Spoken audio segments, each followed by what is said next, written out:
여러분, 아이 한 명 낳을 때마다 4천만 원 받을 수 있다는 거 알고 계셨어요? 이렇게 매년 늘어나는 출산 지원금. 하지만 계속 떨어지는 출산율? 그래서 정부가 발 뻗고 나섰습니다. 무려 근로자들에게 도움이 될 제도를 발표했는데요. 과연 이번에는 출산율 상승에 효과가 있을지? 그래서 오늘은 최근 저출산 상황과 바뀐 출산 제도에 대해 뭐니뭐이니 알려드릴게요. 우리나라 합계 출산율이 OECD 꼴찌라는 사실 알고 계시죠? 작년에는 0.78명을 기록했는데 올해는 더 감소한 0.6명대가 될 수도 있대요. 무려 53년 만에 가장 낮은 기록이죠. 도대체 왜 출산율이 점점 낮아지는 걸까요? 아무래도 출산을 기피하게 만드는 환경 때문인 것 같은데요. 특히 직장인들이 출산을 기피하는 이유는 직장 내 분위기 때문이죠. 다들 육아휴직이나 출산휴가가 있다는 걸 알지만 눈칫밥 때문에 못 쓰는 경우가 많다고 합니다. 육아휴직 급여 상한액도 낮다는 말이 많죠. 원래 유급 육아휴직 기간 동안 통상임금 80%를 지원해주고 상한액은 150만 원인데 좀 낮죠? 해외의 육아휴직급여 상한액은 스웨덴 410만 원, 노르웨이 774만 원으로 우리나라랑 차이가 좀 커요.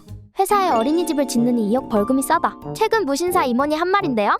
이런 발언만 봐도 아직 일부 기업에서는 출산에 대해 눈치를 주는 분위기가 많음을 알 수 있죠.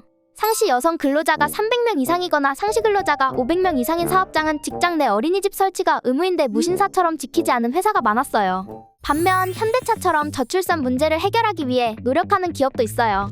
현대차는 임신 지원을 위해 난임 휴가를 유급 3일에서 5일로 늘렸고 난임 시술비는 회당 실비 100만 원에 무려 무제한 지원이죠. 또 아이 한 명을 낳을 때마다 돈을 받을 수도 있습니다. 이렇게 도움이 되는 기업도 있지만 사실 아직은 더 노력해야 할 것 같아요. 또 청약은 결혼했을 때보다 혼자 했을 때가 더 혜택받을 수 있어서 혼인신고를 미루는 경우도 많은데요. 결혼과 출산을 꺼리는 주된 이유 중에 1순위가 주거 문제여서 출생률을 1명 이하로 떨어뜨리는 핵심 요인이기도 합니다. 근데 출산율이 최하인 거에 반해 결혼정보업체는 호황기를 맞았다는 거 아세요? 이제는 사회적으로 성공한 후에 결혼 컨설팅을 받으려고 많이들 가입하지만 오히려 애 낳기는 더 힘들다고 합니다. 결혼정보업체 듀오 대표는 비혼 출산율은 전체의 3% 수준이라 저출산 문제는 결혼으로 해결할 수밖에 없다며 정부가 육아 지원뿐 아니라 젊은 세대가 결혼을 선택할 수 있도록 도와야 한다고 지적했죠. 그래서 정부가 육아 친화적인 근로환경을 만들기 위해 법을 개정했습니다. 첫 번째로 육아기 근로시간 단축 제도가 확대돼요. 현재 육아기 근로시간 단축을 신청할 수 있는 자녀의 나이는 8세 이하인데요. 앞으로는 12세 이하로 확대됩니다. 두 번째로 모두들 알지만 사용하지 못하던 배우자 출산휴가 제도도 바뀌어요. 분할 사용 횟수가 1회에서 3회로 늘어나고 배우자 출산휴가 급여 지원 기간은 5일에서 10일로 확대되죠. 세 번째로 임신기 근로시간 단축 제도도 확대합니다.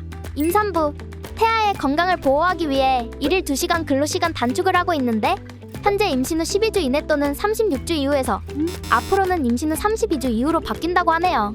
마지막으로 난임 치료 휴가 기간도 연간 3일에서 6일로 그 기간 중 6급 휴가는 1일에서 2일로 늘어난다고 합니다. 사람들의 반응은 어떨까요?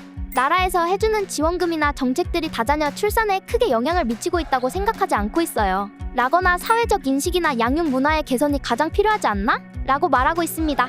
아무래도 사회적인 인식이 먼저 바뀌지 않는 이상 출산율 반등에 큰 노력이 필요할 것 같네요.